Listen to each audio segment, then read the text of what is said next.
Hello friends. जैसा कि आप जानते हैं कि हमारा जो स्पेस है NBFC space, non banking finance company. हालांकि मैं आपको ये बता दूं कि नॉन बैंकिंग फाइनेंस कंपनीज में डिफरेंट टाइप की जो कंपनीज हैं वो हो सकती हैं, लेकिन मैं यहाँ पे जो स्पेसिफिकली बात कर रहा हूँ कि उन कंपनीज के बारे में बात कर रहा हूँ जो एनबीएफसी लोन देती हैं। तो आप लोग जानते हैं कि पिछले कुछ दिनों से जो है स्टॉक मार्केट के अंदर काफी जबरदस्त तरीके से जो है गिरावट जो है इस तरीके के शेयर्स के अंदर देखने के लिए मिली है। चाहे वो एबी कैपिटल हो, चाहे वो L and T finance holding हो, या वो उज्जीवन फाइनेंशियल सर्विसेज हो, या वो श्री राम ट्रांसपोर्ट फाइनेंस हो, या आप इक्विटास की बात करें तो भी। तो देखिएगा ये 5 शेयर्स जो हैं इनके अंदर एक जबरदस्त गिरावट जो है पीछे हम 2 महीनों से जो है देखते आ रहे हैं अगर पूरी बात करें तो। पर इन शेयर्स के अंदर एक और खास बात है कि जिस तरीके से निफ्टी के अंदर रीबाउंड हुआ नीचे के लेवल से, इस तरीके के शेयर्स में कोई रिलीफ जो है बहुत बड़ा जो है देखने के लिए नहीं मिला। और ये जो पेन है ये वास्तव में क्यों हो रहा है, आइएगा आज इसको समझने की कोशिश करते हैं। तो देखिएगा मैं एक छोटे से एग्जांपल के साथ आपके साथ बात करता हूँ कि एनबीएफसी किस तरीके से काम करती हैं, और फिर उन पर्टिकुलर जो 5 शेयर्स मैंने आपके साथ बात की मैं उनकी भी बात करूंगा। लेकिन इन सब बात को करने से पहले मैं कुछ छोटी सी बात आपके साथ करना चाहूंगा कि देखिएगा, ऐसा माना जाता था कि जो यूरोप है या जो यूएस है उनके अंदर जो फैसिलिटीज हैं, मेडिकल फैसिलिटीज, वो बहुत ही बेहतरीन है। और ये जो कंट्रीज हैं ये अपने जो ह्यूमन बीइंग है यानी कि जो इनके सिटीजन है उनकी बहुत वैल्यू करती है, इनकी उनकी जान की बहुत कीमत है। और जबकि इंडिया जैसी कंट्रीज के लिए ऐसा माना जाता था कि देखिएगा कि यहाँ पर जो है इंसान की कोई कदर नहीं है, इंसान की जान की कोई वैल्यू नहीं है। लेकिन देखिएगा अब इस कोविड 19 ने ना सारी सच्चाई जो है सामने ला दी है, यूरोपियन कंट्रीज की भी और जो है इंडिया की भी। आप देखिएगा भारत ने अपनी इकोनॉमी को सेक्रीफाइस कर दिया। मैं इस वीडियो के स्टार्टिंग से पहले ही बोल रहा हूं कि भारत की जो पॉलिटिकल सिस्टम है, और मैं स्पेशली बोलूं तो मोदी साहब जो हमारे प्राइम मिनिस्टर हैं, उन्होंने अपनी इकोनॉमी को सेक्रीफाइस कर दिया अपने देश के लोगों की जान की खातिर। जबकि यूएस जैसी इकोनॉमी जहां पर ये बोलते थे कि इंसान की बहुत कीमत है, बहुत मेडिकल अच्छी फैसिलिटीज हैं, उनको ज्यादा तरजीह दी जाती है। जबकि यूएस ने अपनी इकोनॉमी को बचाने के लिए लोगों की जिंदगी तबाह कर दी, जिंदगी का त्याग कर दिया। आप देखते हैं कितनी कैजुअलिटीज वहां पर हुई हैं, कितने लोग रोज मर रहे हैं वहां पे। तो ये एक अजीब घटना है जहां ये माना जाता था कि इंडिया के लोगों के अंदर जिंदगी जो है सस्ती है, और जबकि यूएस में कीमती, और हुआ उसके उलट। तो मैं इस वीडियो के अंदर जो है हमारे जो प्रधानमंत्री जी हैं उन्होंने जो स्टेप लिए वो वास्तव में आम आदमी की जिंदगी को बचाने वाले जो है साबित हुए हैं, और इसमें कोई भी शक की बात नहीं है। लेकिन वहीं दूसरी तरफ जो है हमारा जो इकोनॉमी वाला जो सिस्टम है उसके अंदर थोड़ी प्रॉब्लम है। तो देर सवेर जो है हम वहां पर भी ठीक हो जाएंगे, लेकिन इंसान की जो वैल्यू है वो हमारे प्रधानमंत्री जी ने की, और हमारे जो बाकी जो चीफ मिनिस्टर्स हैं स्टेट्स के उन्होंने भी उसी रोल के साथ जो है प्ले किया जैसा मोदी जी कर रहे हैं। तो ये मैं हमारी जो भारत सरकार ने जो डिसीजंस लिए मैं उनकी पहले सराहना करते हुए अब आगे इस वीडियो के बारे में बात करता हूँ। हालांकि उसकी वजह से हमारी इकोनॉमी के ऊपर जो है कुछ प्रॉब्लम्स जो है वो हमें हाल फिलहाल में देखने के लिए मिल रही हैं। तो ये जो एनबीएफसी जो स्पेस है वास्तव में ये रजिस्टर्ड कंपनीज होती हैं, और ये जो एनबीएफसी के अंदर जिन कंपनीज की बात कर रहा हूँ मैं वो लोन कंपनीज की बात कर रहा हूँ जो लोन कंपनीज का बिजनेस करती हैं। तो देखिएगा ये जो लोन कंपनीज है जनरली क्या होती है कि इनके जो प्रमोटर्स हैं एक बहुत बड़ी कैपिटल जो है अपने बिजनेस में डालते हैं। मान लेते हैं कि ये 10 लाख रुपए की कैपिटल अपने पास डालते हैं। अब ये जो पैसा है इस 10 लाख रुपए से तो बिजनेस होगा नहीं, तो ये अपने बिजनेस को एक्सपेंड करने के लिए जो है एनबीएफसी का लाइसेंस लेते हैं, और एनबीएफसी का लाइसेंस मिलने की वजह से इनको कुछ बेनिफिट्स मिलते हैं। कुछ बेनिफिट्स क्या मिलते हैं कि इनको नॉन कन्वर्टेबल डिवेंचर्स जो हैं पब्लिक से पैसा इकट्ठा करने का राइट मिल जाता है।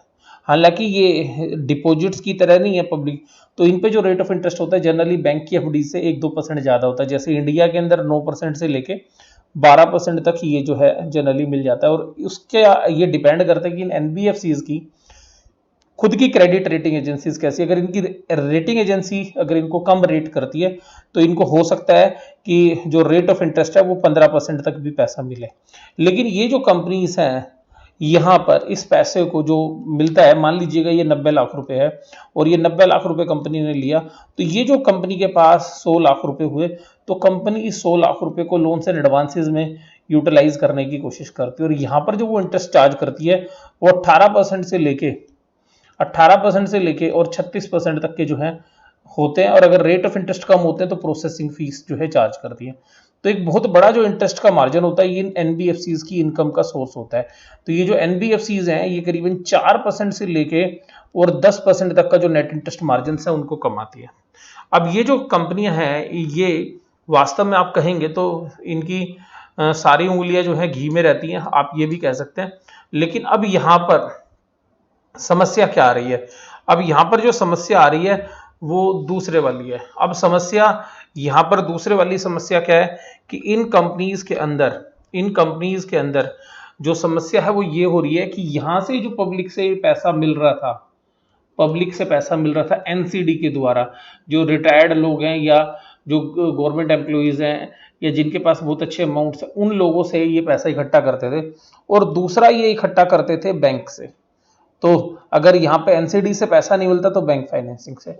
अब कोविड-19 की वजह से क्या हुआ कि हालांकि आरबीआई तो इनको फाइनेंसिंग करने के लिए बोल रही है, लेकिन ये जो इनकी कंपनीज की एनबीएफसीज ने ये जो पैसा पब्लिक को बांटना है या जो पब्लिक को पैसा इन्होंने दिया हुआ है उसकी रिकवरी के ऊपर डाउट्स हैं। तो उसकी जो रिकवरी है उन पे डाउट क्रिएट हो रहा है, यानी कि जो रिकवरी है वो कर पाएंगे या नहीं कर पाएंगे एनबीएफसी। तो देखिएगा कोविड-19 की वजह से क्या है कि जो अंडर प्रिविलेज्ड लोग हैं जिनके पास इनकम टैक्स की रिटर्न्स नहीं है, या जो रूरल एरियाज में रहते हैं या शहरों के अंदर भी जिन लोगों को बैंक्स फाइनेंस नहीं कर पाते, तो ये जाके आउट ऑफ द वे जाके इन लोगों को फाइनेंस करते हैं, जिसकी वजह से इनको हायर रेट ऑफ इंटरेस्ट मिलता है। अब क्या है कि जो डेली वर्कर्स हैं या जिनके छोटे बिजनेसेस हैं वो शट डाउन हो गए, तो यहां पर ये जो पैसा इन्होंने पब्लिक को दिया हुआ है, यहां पर जो एक कंसर्न आ रहा है कि ये पैसा इनको इनफ्लो के रूप में नहीं मिल रहा है क्योंकि बिजनेसेस उनके बंद हैं। तो यहां पर जो क्रेडिट रिस्क डिफॉल्ट है वो बढ़ता हुआ नजर आ रहा है इन कंपनीज के लिए। तो जो इन्होंने इंटरेस्ट के मार्जिन के लिए पैसा लिया था तो उसकी तरफ से, तो जो इनकी असेट साइड प्रॉब्लम है, यानी कि जो असेट साइड से रिकवरी है वो प्रॉब्लम कर रही है।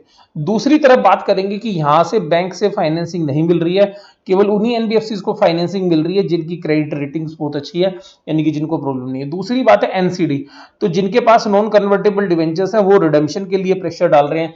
जैसा कल आप जानते भी कि फ्रैंकलिन कंपनी ने भी कुछ इसी तरीके के पैसे जो इन एनबीएफसीज में लगाए हुए थे, और उसने अपने हाथ खड़े कर दिए कि देखिएगा जी अभी मैं स्कीम्स के जो पैसे हैं मैं इसमें और पैसा नहीं लूंगी और इन स्कीम्स को बंद कर रही हूँ। तो सिंपल सी बात यह कि इस तरीके की प्रॉब्लम मानने की वजह से तो जो एनसीडी म्यूचुअल फंड्स के पास थी उनका मेच्योरिटी अमाउंट ये एनबीएफसी नहीं दे पा रही थी। तो सीधी सी बात यही एनबीएफसी के लिए क्या प्रॉब्लम हो गई है? पहली बात तो रिडेम्पशन प्रेशर आ गया है, यानी कि जिन लोगों ने भी इन प्राइवेट एनबीएफसी के जो है नॉन कन्वर्टेबल डिवेंचर्स लिए थे वो रिडेम्पशन का प्रेशर डाल रहे हैं। हालांकि जो रिडेम्पशन के प्रेशर इसलिए कम आ रहे हैं क्योंकि कुछ की मेच्योरिटी आ गई, लेकिन जो अभी हाल फिलहाल में मेच्योरिटी थी उनके रिडेम्पशंस जो है उनको करने हैं। दूसरी बात जो प्रॉब्लम आ रही है वो दूसरी प्रॉब्लम है कि नया एनसीडी से पैसा नहीं ले पाएंगे। और देखिएगा ये बिजनेस क्या करते हैं कि नया पैसा लेते हैं और उस नए पैसे को बांटते रहते हैं और उसी से इनका बिजनेस चलता रहता है एनबीएफसी का। एक साइड से उधार लेते हैं, दूसरी साइड उधार दे देते हैं और उसी से पैसा बनाते रहते हैं। और यहां पर क्या है, इनके पास कोई फ्रेंचाइजी राइट्स नहीं है, यानी कि जैसे कि बैंकों के पास होते हैं कि बैंक में एफडी लो या सेविंग बैंक में उनको कम रेट पे पैसा मिल जाता है, तो वो जो एश्योरेंस है वो भी इनके पास जो है नहीं है। दैट्स वाई जो एनबीएफसी कंपनीज हैं उनको जो प्रॉब्लम्स हैं वो लाइबिलिटी साइड से भी आ रही हैं। इसका मतलब है एनसीडी से पैसा नहीं मिल रहा, जो पैसा पहले आया हुआ था वो मैच्योरिटी में जाएगा तो उनको पे करना है, तो वहां से जो है एक और आउटफ्लो हो रहा है। दूसरी बात क्या है कि बैंक से फाइनेंसिंग नहीं मिल रही और बैंक को टाइम पे ब्याज देना है और इन एनसीडी का भी टाइम पे ब्याज देना है। दूसरी साइड क्या हो रहा है, जो पब्लिक को उन्होंने पैसा उधार बांटा हुआ है वहां से ना तो उनको इंटरेस्ट मिल रहा है, या इंटरेस्ट मिल रहा है तो कम मिल रहा है, या जो डिफॉल्ट्स हो रहे हैं वो बहुत ज्यादा हो रहे हैं। तो अगर यहां पर ये डिफॉल्ट 10% भी हो गए तो ये समझिएगा कि इस कंपनी की पूरी शेयर कैपिटल जो है खत्म हो जाएगी। तो यहां पर इस चीज को मैनेज करने के लिए आरबीआई ने जो है यहां पर रेपो प्रोविजंस भी किए थे, और इसीलिए वहां पे ओपन मार्केट ऑपरेशंस के थ्रू इनको हेल्प करने की कोशिश की थी, और जिसमें नाबार्ड और सिडबी को भी उन्होंने पैसा दिया था। लेकिन ये जो सारी कवायद है वो यहां पर अभी सक्सेसफुल नहीं हो पा रही है, और जिसकी वजह से मार्केट के पार्टिसिपेंट्स को लग रहा है कि ये प्रॉब्लम्स इन एनबीएफसीज को और ज्यादा हो सकती है। अब जो एनबीएफसीज म्यूचुअल फंड का बिजनेस करती हैं उनके साथ भी थोड़ी सिमिलर प्रॉब्लम है, क्योंकि वो जो फंड स्कीम चलाती है तो उसमें 20% तक पैसा वो उधार लेती हैं। तो इसलिए कल आप देखेंगे म्यूचुअल फंड्स कंपनी के शेयर्स भी जो है नीचे की तरफ डाउन थे। तो ये जो प्रॉब्लम्स हैं, जो अब ये जो फाइनेंस देती हैं, ये जनरली ये जो पब्लिक को फाइनेंस दे रही है, ये किस तरीके के फाइनेंस है। तो अब ये जो पब्लिक को फाइनेंस दे रहे हैं, आप ये देखिएगा, इसमें ऑटो लोन्स है, हाउसिंग लोन्स है, पर्सनल लोन्स है, बिजनेस लोन्स है। तो इस तरीके की प्रॉब्लम्स है। और आप जानते हैं इस सेक्टर की जो सबसे दिग्गज कंपनी है, जो इंडेक्स का भी शेयर है, बजाज फाइनेंस, उस बजाज फाइनेंस को देखिएगा 4900 के प्राइसेस से देखिएगा 1900 रुपए की लाइन के अंदर वो शेयर आ गया। तो रीजन जो है वो ये है कि प्रॉब्लम कहां पर है। प्रॉब्लम ये कि पब्लिक से जो पैसा आपने उधार दिया है उसमें से रिलाइजेशन पूरी आ नहीं रही। बैंक को ब्याज आपने टाइम पे देना है जिनसे आपने पैसा उधार ले रखा है, और बैंक प्रेशर भी डाल रहे हैं उनका, एनबीएफसी को जहां प्रॉब्लम है उनको, तो वो कह रहे हैं कि हमारा पैसा वापस करिए। एनसीडी की जो मैच्योरिटीज है उन पे पैसा जा रहा है, और नई एनसीडी के थ्रू यानी कि नॉन कन्वर्टेबल डिवेंचर्स के थ्रू जो पैसा उठा रहे थे, या तो वो मिल नहीं रहा, और मिल भी रहा है तो वहां पे रेट ऑफ इंटरेस्ट ऊपर की तरफ चले जाएंगे, क्योंकि इन्वेस्टर का रिस्क है। और जो फ्रैंकलिन टेम्पटन का जो केस हुआ उसके बाद मुझे ऐसा लगता है कि म्यूचुअल फंड्स की रिडेम्पशन प्रेशर और ना स्टार्ट हो जाए, तो जो दूसरे म्यूचुअल फंड्स हैं, जो डेट फंड्स हैं या लिक्विड फंड्स हैं, वहां पर भी जो आम निवेशक है वो उन फंड से पैसा निकालेगा, और जब वो फंड से पैसा निकालना शुरू करेगा तो इन एनबीएफसीज के ऊपर एक और प्रेशर जो है बनता हुआ नजर आ सकता है। तो ये जो सारी वीडियो के अंदर मैंने आपके साथ बात की, वो सिंपल सी बात थी कि ये आपको उनका बिजनेस मॉडल समझाने की कोशिश थी। अगर आप देखिएगा इन शेयर्स के बारे में, अब उज्जीवन स्मॉल फाइनेंस का जो शेयर्स है आप देखिएगा तो 60% अपने हाई से लो है। अब इसकी बुक वैल्यू भी देखेंगे तो बुक वैल्यू का मतलब है जो शेयर होल्डर का जो पैसा है उसकी क्या बुक वैल्यू है। तो देखिएगा प्राइस टू बुक वैल्यू अभी शेयर होल्डर की वैल्यू से 1.06 चल रहा है। तो यानी कि अभी भी ये कोई ऐसा नहीं है कि नीचे आ गया है, डिस्काउंट है। हालांकि क्योंकि जब अच्छा समय था तो इनके मार्जिन बहुत थे, ग्रोथ बहुत थी, इस वजह से इनको ज्यादा वैल्यू थी। तो आज भी प्राइस टू बुक वैल्यू 1.06 है। तो ये सस्ता शेयर नहीं है इन वैल्यूएशंस पर जिस एनवायरमेंट में काम कर रहा है। तो ध्यान रखिएगा, जब एनवायरमेंट अच्छा होता है तो इनकी वैल्यूएशंस अच्छी होती है, जब एनवायरमेंट खराब होता है तो इनकी वैल्यूएशंस भी खराब होती है। और यही रीजन है कि एनबीएफसी स्पेस जो है उसको एक हाई बीटा सेक्टर बोला जाता है। हाई बीटा सेक्टर का मतलब है कि हाई रिस्क वाला जो सेक्टर है वो है। और यहां पर आप देखिएगा पीई रेशियोज भी जो है 7.5 है। तो जो पीई रेशियोज है वो भी अभी ऐसा नहीं है कि बहुत कम आपको नजर आ रही होगी, तो पीई रेशियोज भी काफी जो है बड़ी मात्रा के अंदर अभी भी ट्रेड कर रही है। तो मुझे याद है जब मैं स्टॉक मार्केट में काम करना मैंने शुरू किया तो ये श्रीराम ट्रांसपोर्ट फाइनेंस का जो शेयर था ये 3 या 4 की पी रेशियो पर ट्रेड करा करता था। अब ये शेयर थे ये 15-15 20-20 की पी रेशियो पर ये शेयर चले गए थे, जहां से हमें अब प्रेशर देखने को मिल रहा है। इसलिए भी अभी देखिएगा मैं इसी तरीके से जो अगर आपके साथ बात करूं तो इक्विटास का जो शेयर है, आप इक्विटास होल्डिंग का शेयर देखेंगे आप, तो यहां पर भी आप देखेंगे तो 7.5 की पीई रेशियो जो है यहां पर भी नजर आ रही है। इसी तरीके से आप प्राइस टू बुक वैल्यू देखेंगे तो यहाँ पे कंफर्ट है, लेकिन अगर इसमें कुछ भी बैड डेब्ट्स हो गया तो ये प्राइस टू बुक वैल्यू भी जस्टिफाई नहीं है। मान लो अगर इनके 30 पैसे अपने शेयर होल्डर के टूट गए, डूब गए, तो ये बुक वैल्यू पर आएगा। इसीलिए देखिएगा ये शेयर अपने हाई से 64% की जो है गिरावट के साथ ट्रेड कर रहा है। तो यहां पर जो है अभी कोई भी कंफर्ट जो है मार्केट पार्टिसिपेंट्स को नहीं लग रहा है यहां पर भी, अगर आप बात करेंगे तो। उसके बाद देखिएगा आप श्रीराम ट्रांसपोर्ट फाइनेंस की बात करें तो ये जो शेयर्स है ये पी रेशियो देखिए 5 पर आ गया, जहां मैं बता रहा था कि जब मैं काम करता था तो यहीं पे ट्रेड करता। तो अभी भी आप देखेंगे तो ग्रोथ है नहीं, क्योंकि लो से प्राइस टू बुक वैल्यू पर आ गया है, यानी कि बुक वैल्यू पर ये सारे शेयर सब आते हुए नजर आ रहे हैं। तो हो सकता है कि गिरावट अब बहुत ज्यादा ना हो पहले जितनी, लेकिन इसमें सारा आपको देखना पड़ेगा कि कोविड-19 की प्रॉब्लम कितना डैमेज करती है पूरे के पूरे इकोनॉमिक सिस्टम को, पूरे के पूरे इकोनॉमिक एनवायरनमेंट को। इसी तरीके से देखिए एल&टी फाइनेंस, हालांकि इनके पास म्यूचुअल फंड बिजनेस भी है और ग्रुप वाली जो कंपनीज हैं उसमें ये काम कर रहे हैं। तो देखिएगा अगर इस एल&टी फाइनेंस के अंदर भी बात करें तो ये भी प्राइस टू बुक वैल्यू 0.86 है, और उसके बाद जो है ये भी पी रेशियो 6.3 पे आ गया।